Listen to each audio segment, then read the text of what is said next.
Mestské športové hale sú v plnom nasadení a vyvrcholení basketbalové súťaže malých i veľkých.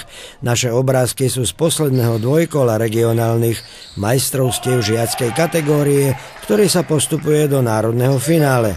Chlapci Kings Bardejov v žltých dresoch dvakrát vyhrali v dvojzápase po sebe nad Spišskou Novou Vsou. Najprv to bolo 97-42 a v druhom stretnutí dokonca sa zrodilo trojciferné víťazstvo 109-72. Telesne zdatnejší a vyšší domáci chlapci sa dokázali presadiť vo všetkých činnostiach, no najmä pod košom si poradili takmer v každej situácii. Strelecky sa darilo Hnatkovi, autorovi 44 bodov, Čejka má v zápise 34 a len o jeden bod menej si pripísal na svoje konto Čepiga. No v sledovanej regionálnej druhej basketbalovej lige mužov odštartovali štvrťfinálové play-off na 2 zápasy.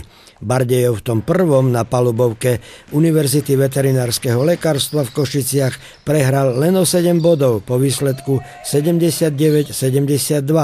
keď v polčase bol stav 37-29. Najlepšími strelcami boli Zakopčan s 20 bodmi, Udič dosiahol 18 bodov. Druhý rozhodujúci zápas bude v nedeľu od 15. hodiny.